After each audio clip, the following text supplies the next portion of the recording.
Sometimes as a woodworker, luthier, or golf club maker, you're faced with the decision of trying to buy a cheap tool that you can afford, or not have a tool and try to wait to purchase a more expensive tool.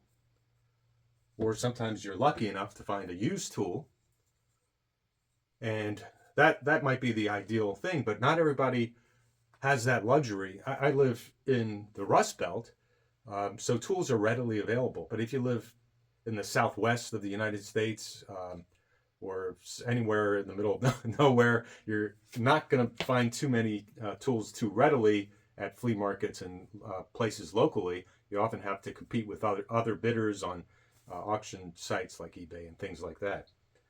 But the question is, when do you go for just the cheap tool, or when do you go for the best tool? And what I would say is, I think you have to determine your use. Sometimes a cheap tool is okay if you're only going to use it a little bit. As a golf club maker, I do use a Spokeshave all the time, so I would tend to want a more expensive tool. But if I only made 1 or 2 golf clubs and I'm only planning to do that, sure, you can try to get a cheap tool. So these come from Amazon, and for a pair, they're $9.99. Kind of incredible when you think about the shipping costs from China or wherever this was made to get here. That's kind of an incredible thing. Of course, the tool has to work to some degree, and I think you just have to base that on reviews. Also, durability. So, do I buy my tools from Harbor Freight? Sometimes, if I know I'm not going to use them a lot. But let me show you how this thing works. Compare it to some of the Ferraris here. Okay, so this is right out of the box, and all I did was adjust these adjusters here, depth adjusters. Now, everything on this is significantly cheaper material than the Stanley 151, which is the closest equivalent. The Stanley 151 has a wider blade, so if you're getting this to try to replace the blade on the Stanley 151 or any of the other Stanley Spokeshaves, it won't work. It's too narrow. Yeah, so everything is just, the blade is actually the same thickness, I would say, but the width is much narrower. The throat is wider on this one than it is on this one. Why you can't make a thinner throat, just spend another second to make a thinner throat when you do the manufacturing, I don't understand. Let's see, it feels lighter than the 151, significantly lighter. I would say 2/3 to a half of the 151. The paint is kind of not smooth here. And, you got little cheap Phillips head screw and a cheap knurled knob here. It does loosen up, I think. Yeah, I can loosen it up. I've already adjusted it. And it actually performs pretty decently, except that it's leaving a little bit of paint here. So what I would probably do if I was working on something significant, I would shave this down a little bit so all the paint is gone. Here's the second one. Oops, I guess I can adjust that. It'll probably still work okay.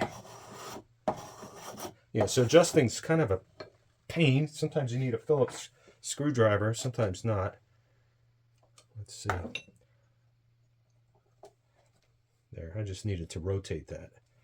Let's see. But it works half decently.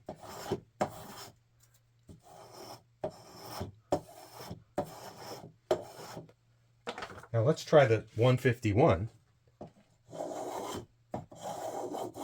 don't know why, but the feel is better. It's not as chattery, even though I'm not getting chatter marks. It feels like it's pushing through a little easier. Now I didn't sharpen these yet, so I'll sharpen them and I'll get back to you and see how it goes. And this is the Lee Nielsen, and that thing works really well, of course. But let me go sharpen them and let's see what happens. Now you could do whatever you want that works. I've shown a couple different methods on my previous YouTube videos. And for me, this works. Some people might think it's goofy, but I can feel the bevel. And I'm just putting my thumb nail as a wedge in there. And I'm overlapping my 2 fingers and just rubbing back and forth. And then I'm going to feel a burr eventually. And I already feel a burr. So we'll take the burr off on the 1000 grit.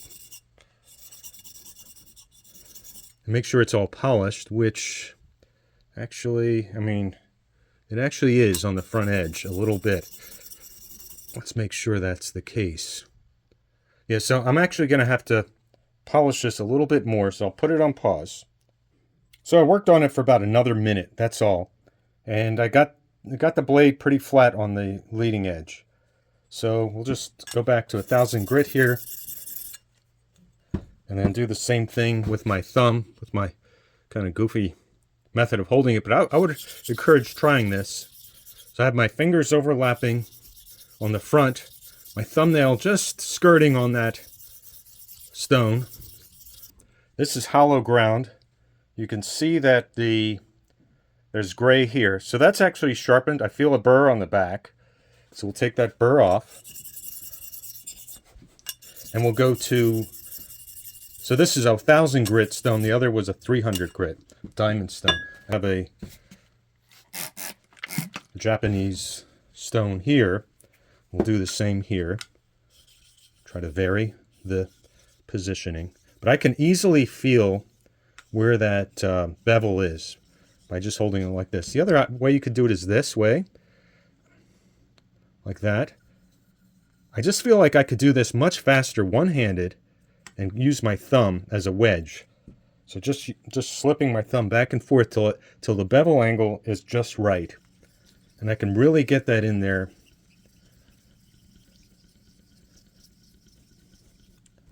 Again, feel for the burr. There's a tiny burr there.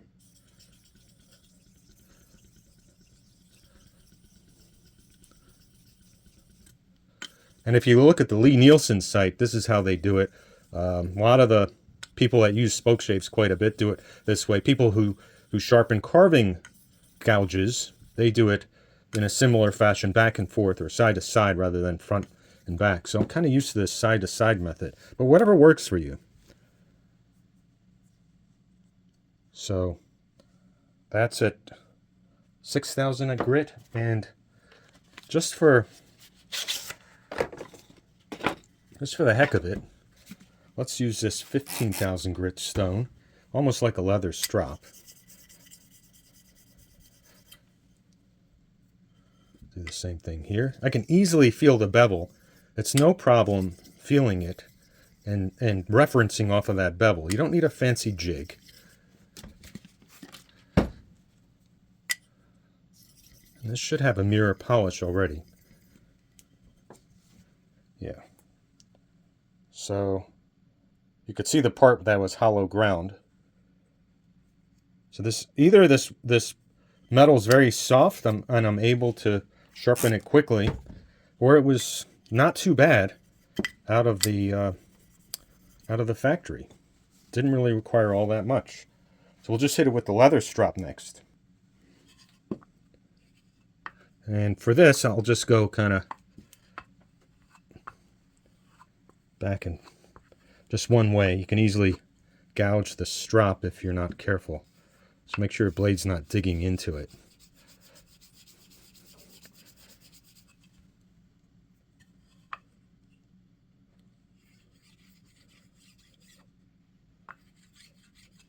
And that's pretty shiny. Now let's see how it compares to the other ones and give it a fair test.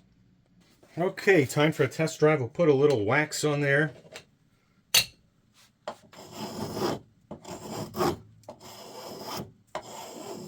And you know what? If I didn't know better, I wouldn't say there's any dramatic difference in the Stanley 151 and this. There's a little difference. I'm sure against grain like that, you'll have less tear out because you have a narrower throat. But it is not bad. It is definitely usable. So in my opinion, for this particular tool, even though and the reviews were good on Amazon, I would actually consider getting this if I did, you know, if I used it just for occasional or rare use. It works just fine. But you do have to hone it a little bit.